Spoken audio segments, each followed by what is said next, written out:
It's the Opperman Report. And now, here is investigator Ed Opperman. Okay, welcome to the Opperman Report. I'm your host, private investigator Ed Opperman. You can find me at Opperman Investigations and Digital Forensic Consulting if you just email me at oppermaninvestigations@gmail.com.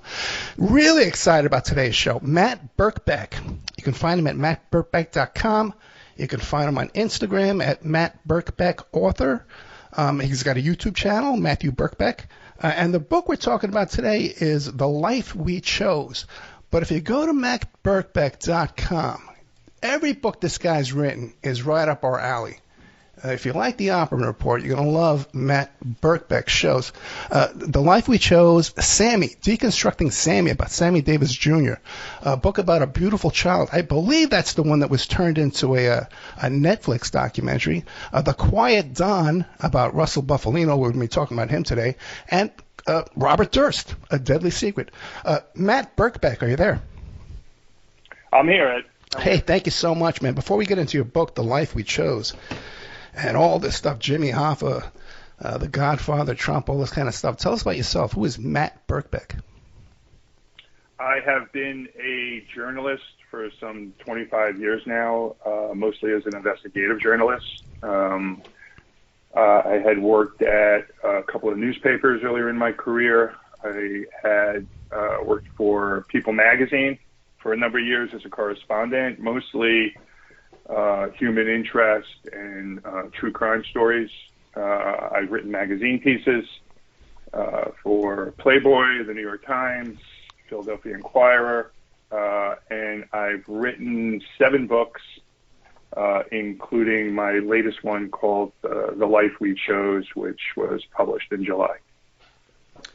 Yeah, when you go to mattbirkbeck.com, check out the articles, too. There's a lot of stuff in there that I know my audience would like to as well, including the litigation around Godfather of Soul, James Brown. We did a couple of shows about him, too, as well. Okay, The Life We Chose, Big Billy D'Elia and Russell Bufalino. Let's start with who was the Bufalino crime family? Russell Bufalino. You wrote a book about him, too, The Quiet Don. I did. So I learned about Russell Bufalino when I was a newspaper reporter at the Morning Call in the early 2000s, and which is in Pennsylvania. It's one of the larger newspapers in Pennsylvania. And I worked on a series of investigative stories when Pennsylvania introduced casino gambling, and it was a pretty corrupt affair, which you could probably do 2 shows on. But that aside, one of the folks who was looking for a casino license had been connected to the Bufalino family, which is this crime family that was based in northeastern Pennsylvania, but whose tentacles swept across the country. And it was run by Russell Bufalino, who was arguably the most important and influential gangster, organized crime figure of the 20th century. Most people, when they think of the mob, they'll think of the New York families, they'll think of Chicago, they'll think of Florida, New Orleans, even Los Angeles, perhaps. Few people knew about Russell. I wrote about him in 2013 in my book, The Quiet Don. And then in 2020, I got an email from a fellow by the name of William D'Elia, or actually a representative of Mr. D'Elia, asking if I'd be interested in doing a book. And I was floored because Billy D'Elia had been the former head of the Bufalino family. He took over when Russell died in 1994. But what made Billy really important was that for almost 30 years before Bufalino's death, Billy had been Russell's so-called son and confidant, and he knew everything.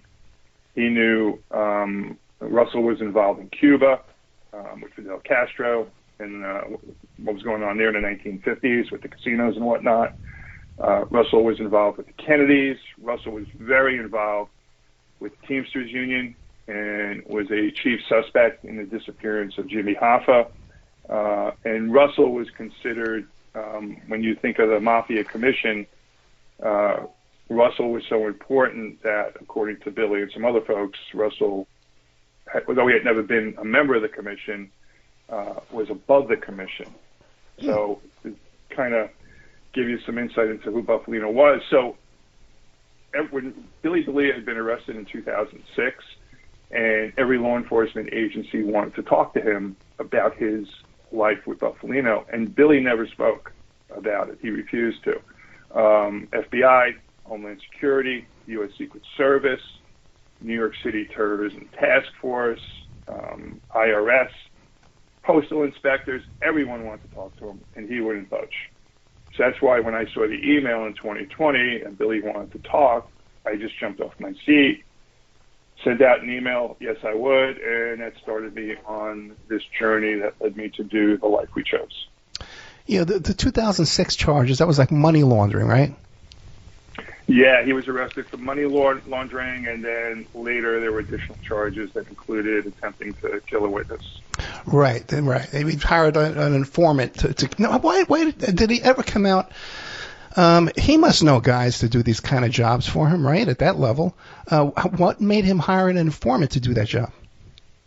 Well, he didn't necessarily hire an informant. He had been caught up in what Billy claims to be this whole casino thing. This one individual that I mentioned earlier who was seeking a casino license in Pennsylvania was a billionaire with incredible political connections. And he had been, let's call him an associate of the Bufalino family, going back to the 1970s. And he basically wanted, in his casino application, he didn't want any reference to that at all. He wanted to wash it away. And so according to Billy, part of washing that away was getting Billy out of his life too, and that led to charges against Billy. So it was money laundering and whatnot. And then he found out that one of his closest friends had been wearing a wire and had been an informant. And that's where that other charge came from later on. That charge was ultimately dropped. And Billy ended up spending in total about 6 years in prison. And he was ultimately released, and some years went by. He saw the movie The Irishman, right, that was on HBO in 2019, which was about Frank Sheeran, who was one of Bufalino's henchmen, and Sheeran has long maintained, or actually over the past 20 years before his death, he maintained he killed Jimmy Hoffa. And he actually did a book about it that came out after his death. But Billy knew the truth about that, and it infuriated him, along with a number of other things. So Billy decided he wanted to talk, and for some reason, I was the one that was lucky enough to get the email. It's funny. I was going to ask you about that because there's a scene at the end of that movie with De Niro where they say, "What are you keeping quiet for? Everybody involved is gone." When D'Elia saw that, he must have jumped out of the seat. What do you mean we're all gone? I'm right here. Is that what motivated him? Yeah, because he knew that the story was false. Right. So Billy had been with, just his background, Billy had been with Bufalino beginning in 1966. And the book isn't, it's really heavy on a lot of details, and it's really heavy on a lot of explosive headlines. But at its core, it's a very intimate story. It's a father and son story, with this mob background.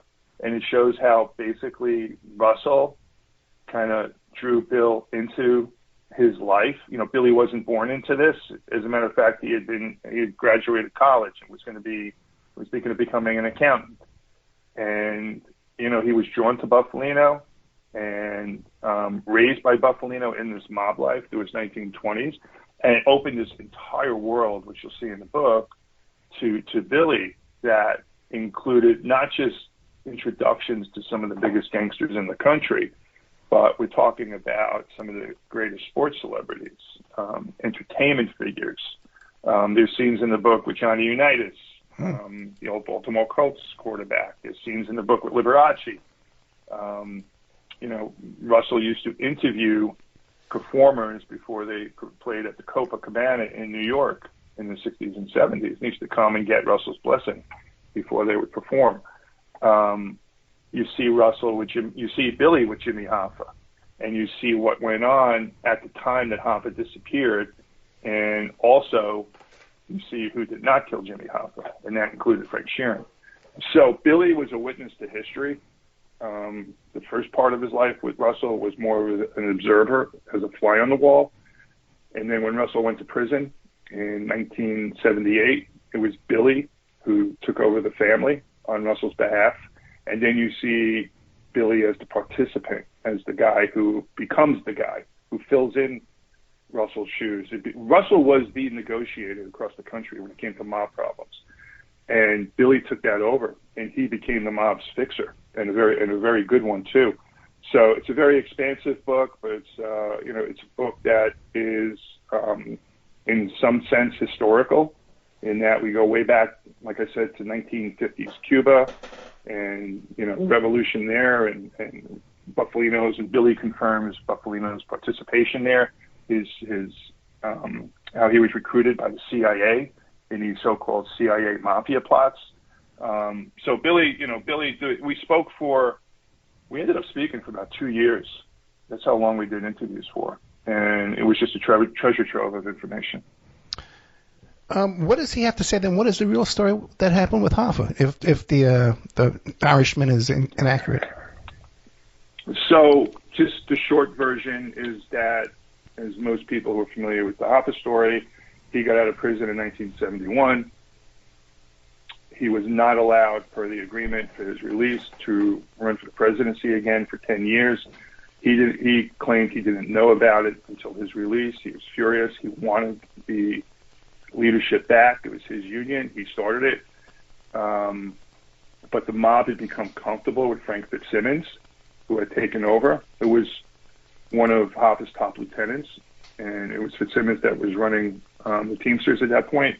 And he, unlike Hoffa, the Teamsters had originated millions in loans to a variety of people, including organized crime, and he always insisted and demanded that they be paid back. He charged interest and they were paid back.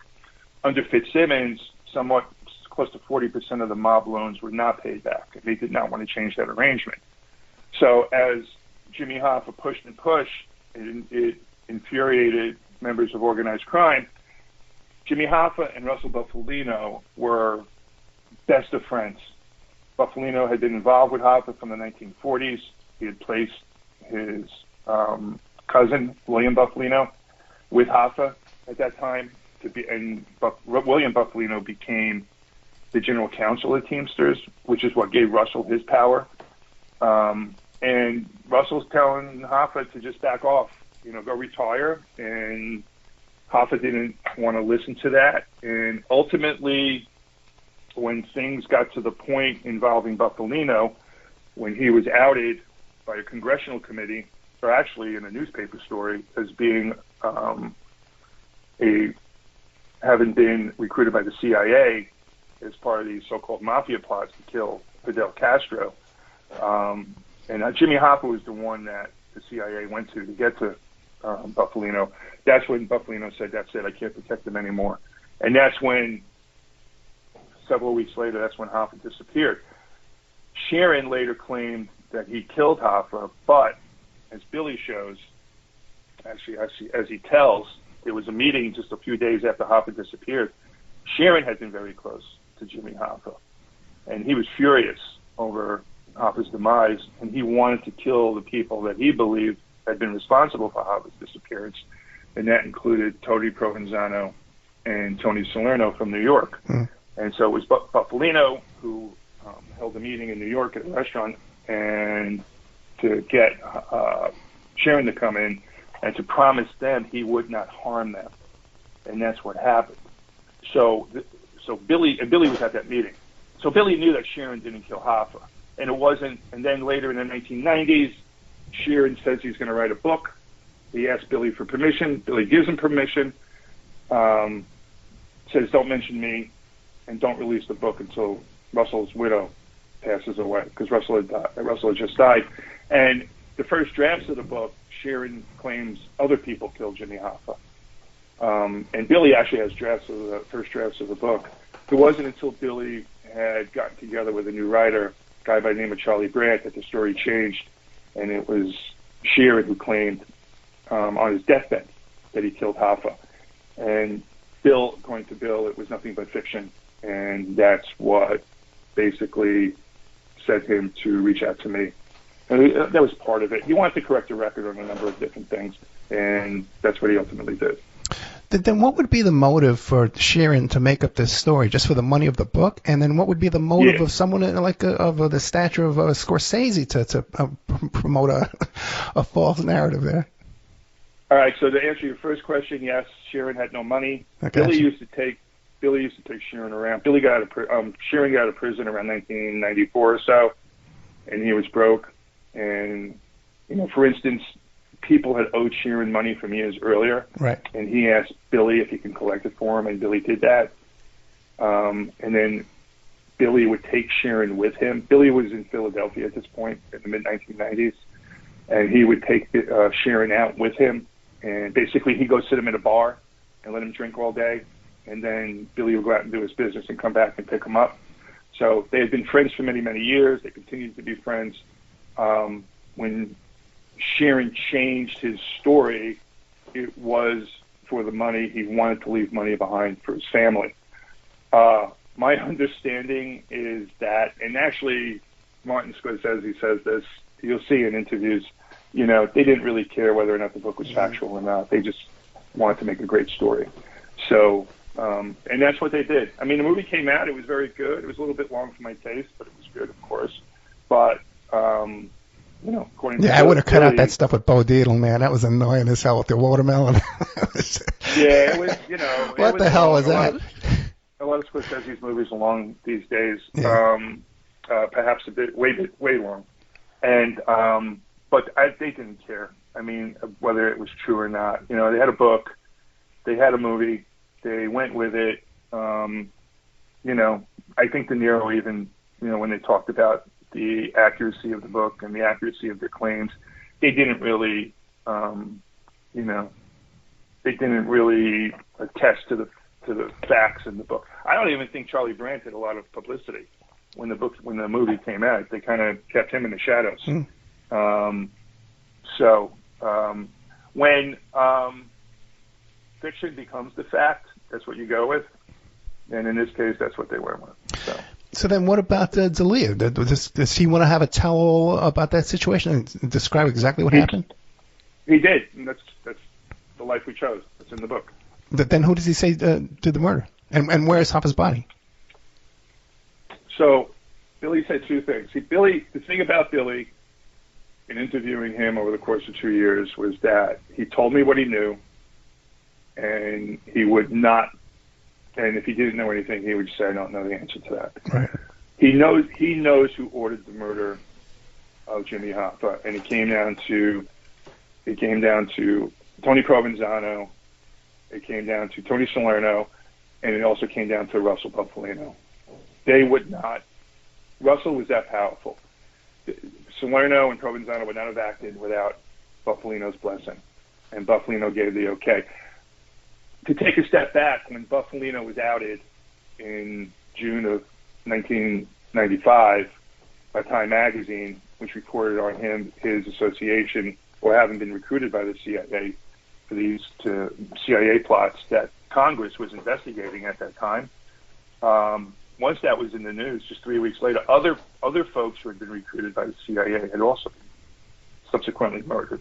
Sam Giancana from Chicago, who was scheduled to testify, he died 2 weeks later. Hoffa disappears, and then Johnny Roselli, who had been a key figure, he's found dead, hacked up in a 55-gallon drum in Florida a year later. And he had testified once before the committee, and he was about to testify again. So Bufalino, at the end of the day, finally gave in to other mob pressure for his own personal reasons to get rid of Jimmy Hoffa. Who actually killed him? Billy doesn't know the answer to that question. The best guess is that it was farmed out to folks in Detroit, where Bufalino had family contacts, and that they did it. As far as what happened to Hoffa's body, Billy says that he has no doubt that immediately after he died, it was incinerated, like within 15 minutes. Gotcha. At any number of funeral homes that the mob owned in the area, because it makes I mean, it makes absolutely no sense. I mean, with all the theories going around over the years since Hopper's disappearance, it's been, almost 50 years now. He was buried in New Jersey somewhere under Giant Stadium, under the New Jersey Turnpike. It makes zero sense to take the body of the most recognizable labor leader, not just in the country, but in the world, and take it across state lines just to bury it somewhere else. It made no sense. And, according to Billy, they just took it and cremated it immediately. And that was that. Now, for your book about Bufalino, The Quiet Dawn, did you get to interview Russell Bufalino for that book, or was he dead already? He was gone some 20 years. Gotcha. By then, so that book, I wish I had gotten Billy when I did that book, because that was based on mostly government documents, FBI files. I had some sources that were close to the Bufalinos, nothing like a Billy Belia. I mean, Billy was it. I mean, I don't think there aren't too many writers or authors that get to actually sit down with a mob boss and interview them and ultimately do a book with them. I mean, it may have happened a handful of times, and in this case, I guess, I was fortunate now to be one of them. With The Quiet Dawn, it was basically piecing together Russell's life based on the information that we had at that time. What Billy adds is just so many other details about Russell. He confirms a number of things that I had written in the book, particularly Russell being, during his days as a CIA, not an informant, he was recruited to help them. That's it. When the Bay of Pigs invasion, Russell was on a boat with a couple of CIA guys off the coast of Cuba. Russell had left behind. When Russell left Cuba, Russell had interest in casinos in Cuba. When he was very good friends with the dictator there, Fulgencio Batista. He was such good friends that Batista would send his children to Pennsylvania to vacation during the summers under Bufalino's protection. And so, but when Batista was losing that civil war there with Castro, just to kind of play the odds a bit, Bufalino sent arms to Fidel Castro. And with the promise that if he won, he would leave the casinos intact. And of course, that didn't happen. Bufalino fled, but he had to leave behind what today would be around $1 million. And so the CIA said to him back then, when we go in, we need your help with logistics, with roads, this and that. And when we go in, you can go and get your money. And Bufalino had agreed to that. So during the Bay of Pigs invasion, Bufalino was in a boat with two CIA guys off the coast of Cuba, waiting to go in. It had been somewhat controversial when I wrote that, but Billy confirmed it. Billy said that when they used to hang out at this defense contractor. They had offices there, believe it or not. The Bufalinos, the place was called Medico Industries. And they would joke with Russell, "Hey, Russell, when are we going to Cuba to get that money of yours that you left behind?" And this is back in the 1970s or so. So that story was true, and Russell spoke to Billy about that, and that's in the book. That was an interesting revelation. Yeah, how does Frank Sturgis fit into that? Because he was also helping to arm Castro at one point, and then switch sides. Was he under Bufalino's power and control? The whole I've looked into it, and the whole CIA thing is so murky. I know, yeah. And it's so difficult. It really is. I mean, you probably know this. It's so difficult to try to figure out what's what. I found documentation where they were going to recruit Russell to topple the dictator of Haiti. Right. Since they lost Cuba, they wanted to put casinos first in Mexico, and then they looked to Haiti, and they were going to pay Russell to get hitmen to kill the dictator there. Well, you want to hear something? Because I hate to interrupt you, but I've interviewed Frank Sturgis's nephew, Jim Hunt, who's a law professor. There's no slouch. And he helped Frank Sturgis make napalm bombs. Frank Sturgis had his own B-25 bomber, and he went and bombed the palace in Haiti over a gambling debt. Okay, so that fits right into what you're talking about. Wow. I know, right? So I tried to look as best as I could into those ties. Yeah. Obviously, it also leads you to the Kennedy assassination, John Kennedy. The roads lead there. I had mentioned that, Russell's ties to different organized crime figures, and calls that Russell received from Mexico shortly before Kennedy's assassination. But obviously, there's just no one's ever been able to put that part together. Many of the records are still sealed,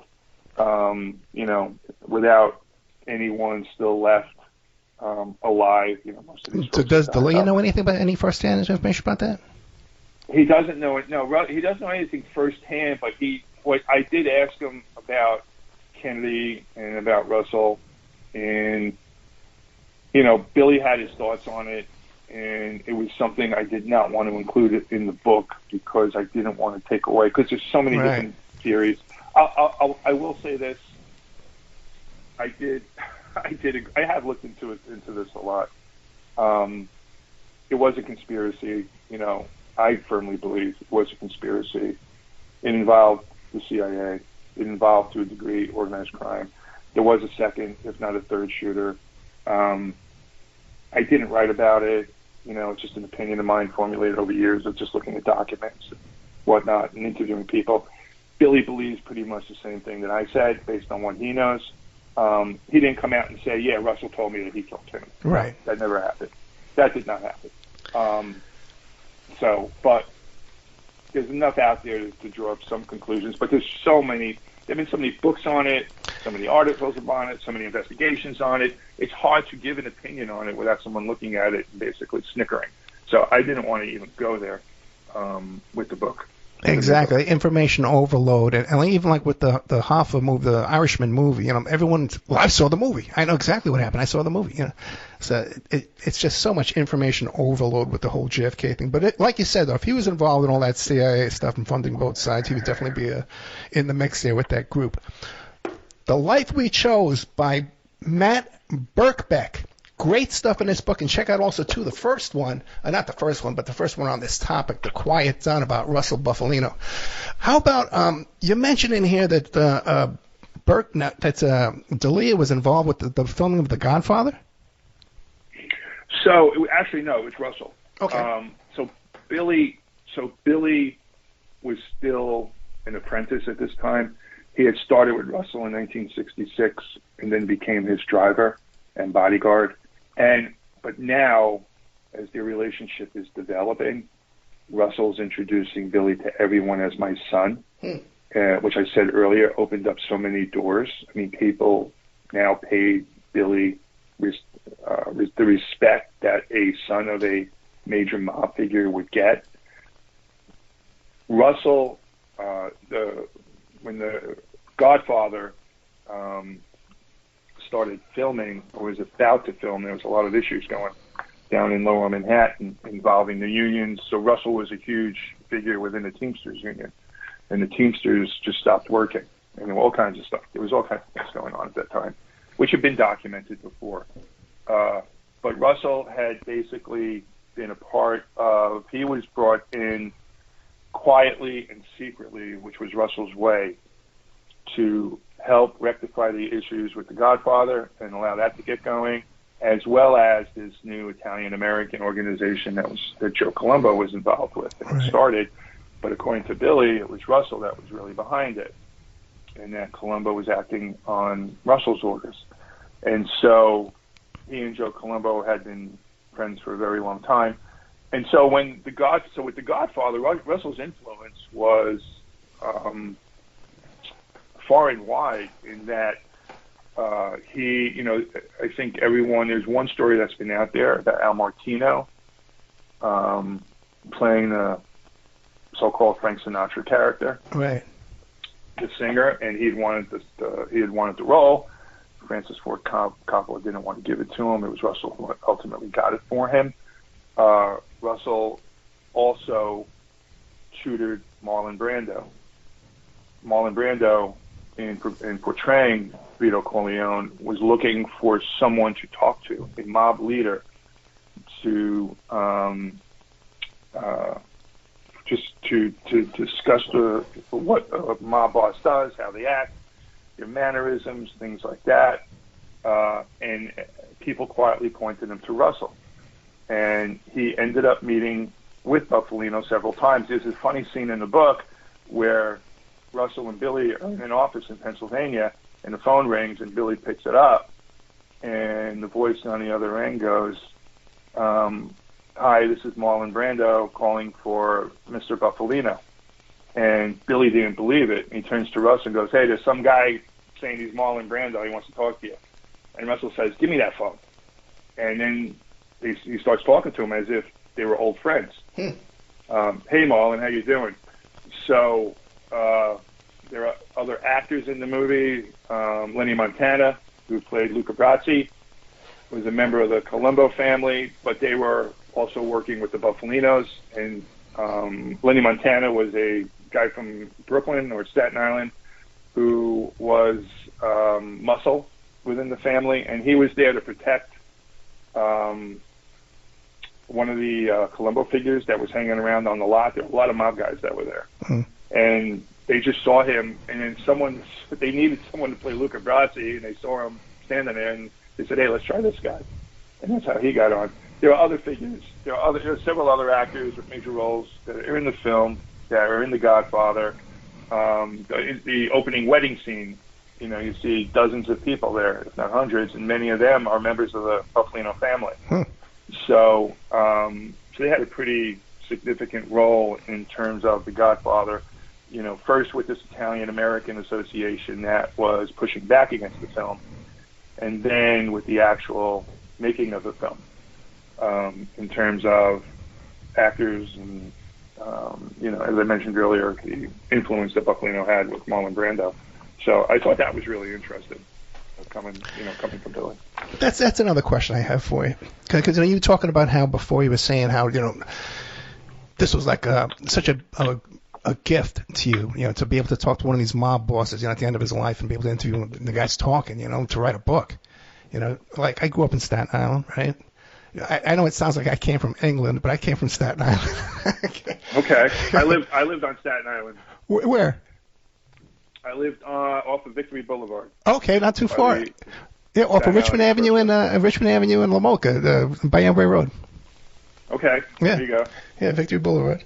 But you're about a few years younger than me. But I'm 62 years old. When I was a young man in Staten Island around that time, we were taught there's no such thing as mafia. Okay, it doesn't even exist. Forget that. It doesn't even exist, right?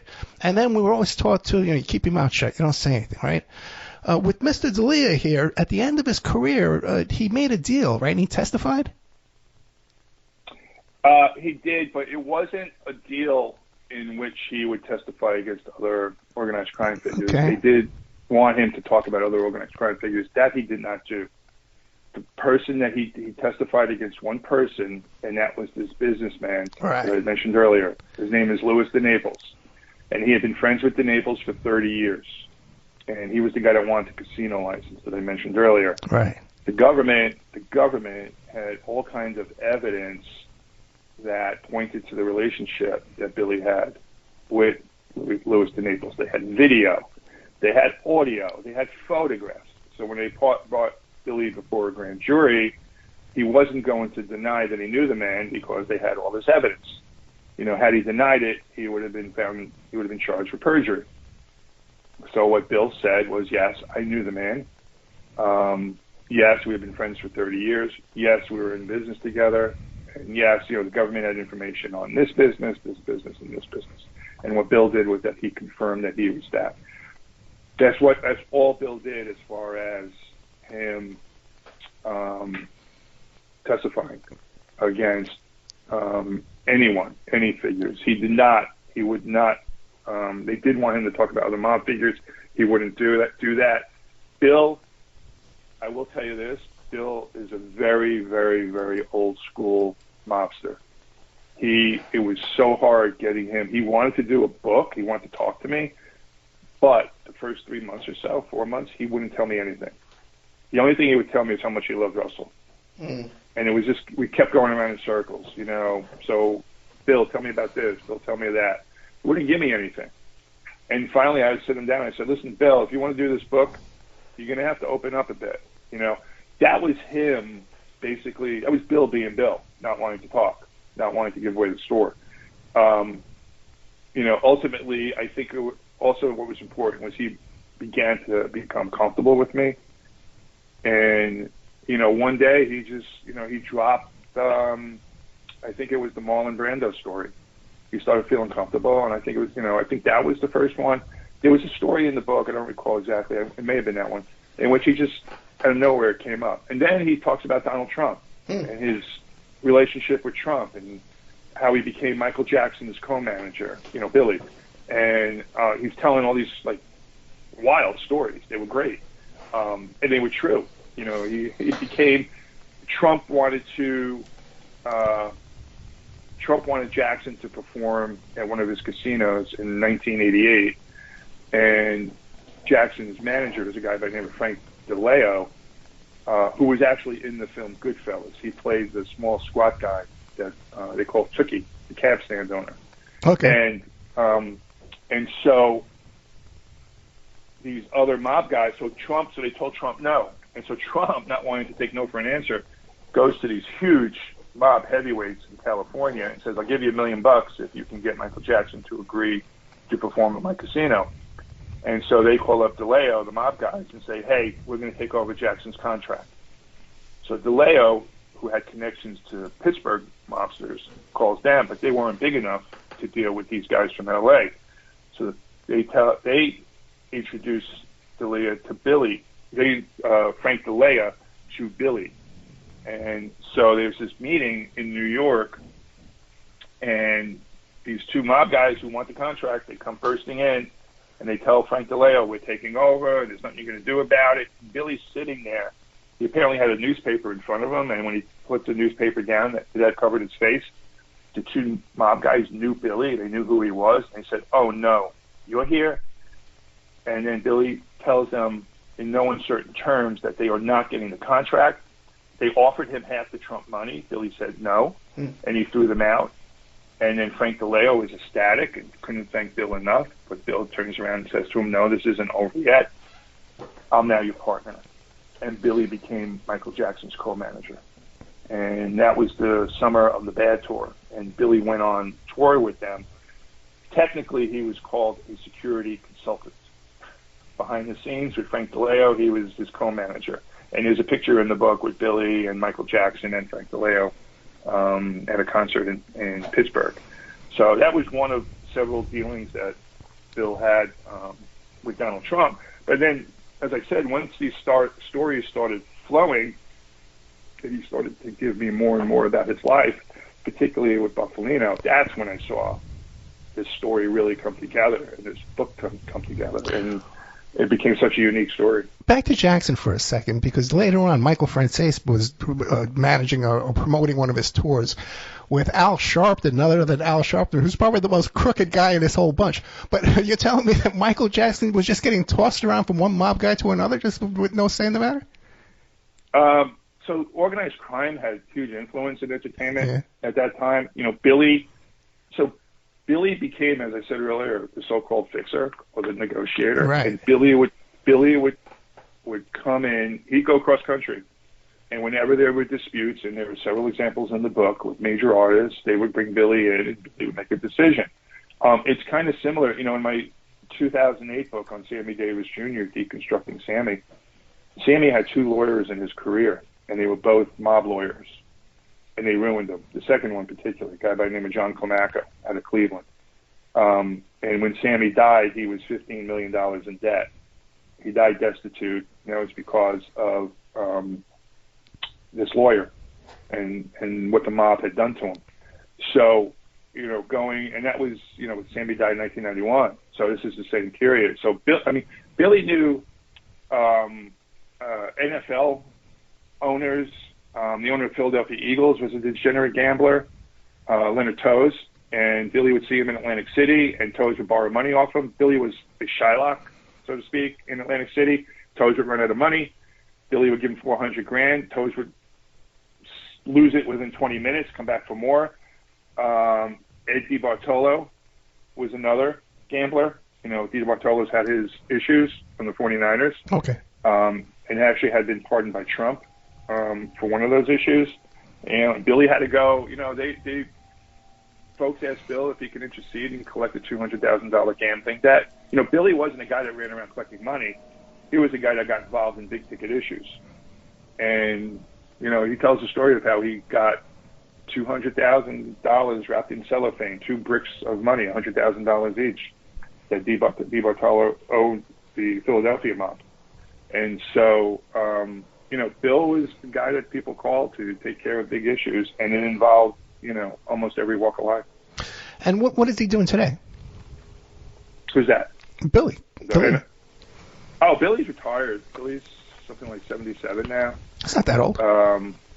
Well, for a guy that was involved in organized crime throughout his entire adult life up until 2006, and then he spent another 6 years in prison. Yeah. He's got grandkids. He's been married since 1971. He lays low, and doesn't, let's just call him retired. Now, how is his opinion of the book? Is he happy, pleased with the way the book came out? Oh, yeah, no, he was he was happy. Yeah, it was difficult.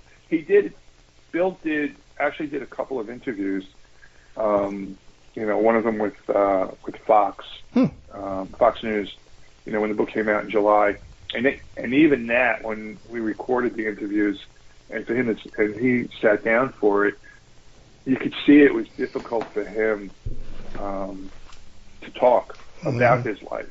He had become very comfortable with me. He was starting over now, with a whole, with a new group of reporters. On my website, if you go to mattbirkbeck.com, there are a couple of interviews that Bill did do. He did a national interview with Fox. He did a local interview with the local NBC station, I think. He did a couple of them. And you could see him talking. He's soft-spoken.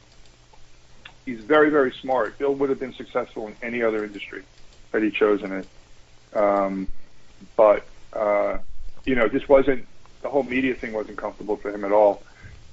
He basically was pleased with the book and let the book speak for him and, tell the story of his life and that of Russell Bufalino. And do you think the reason he picked you is because he saw the Quiet Dawn book about Russell Bufalino and he was impressed by that and he figured you were the guy?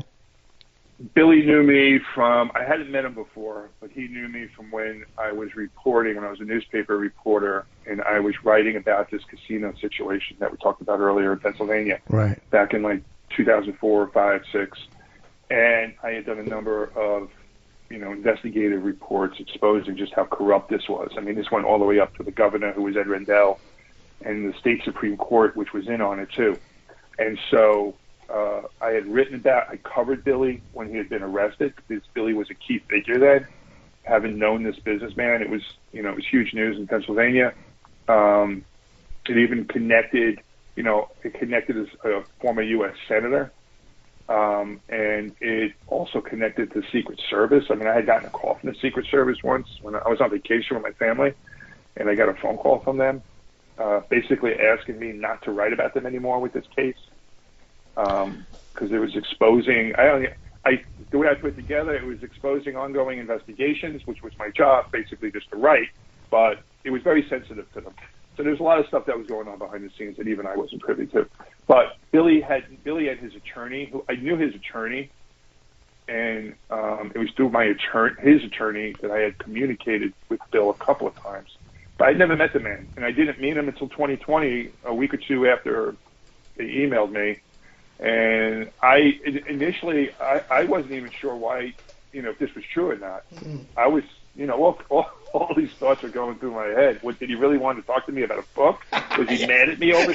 Was he mad at me over something? I mean, this is the former head of a major crime family. Yeah.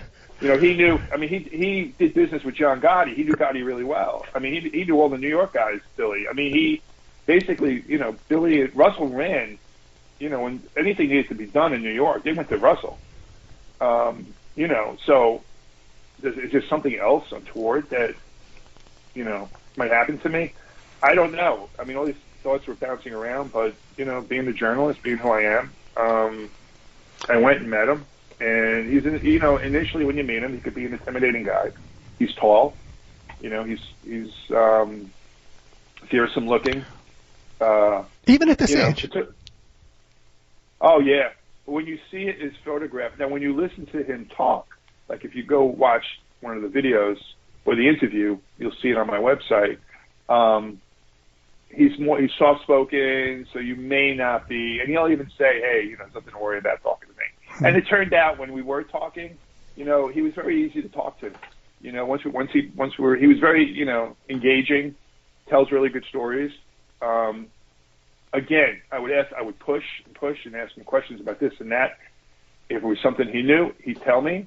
If there were things I was hoping he knew, and he'd just tell me that, no, I didn't know it. Okay, we put that away.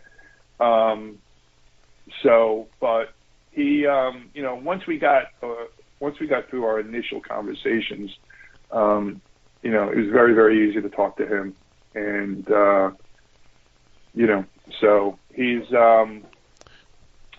like I said, the book is, you know, his story is it's a real inside look on organized crime. Yeah, once again, The Life We Chose by Matt Birkbeck. And check out the reviews on Amazon. The book is rave reviews, making headlines all over the place. Matt Birkbeck did not have to come on this show to tell us about this book. It's already selling off the shelf. But now back to the whole thing about Billy DeLeo writing a book and the testimony thing. Okay, I guess the justification, well, the guy was a civilian, you know, it was kind of a civilian kind of thing.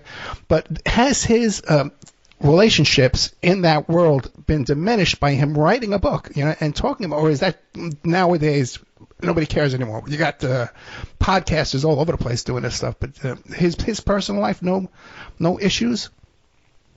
When the book came out, he took the book and he sent it out to people that he knew that were still alive. Gotcha.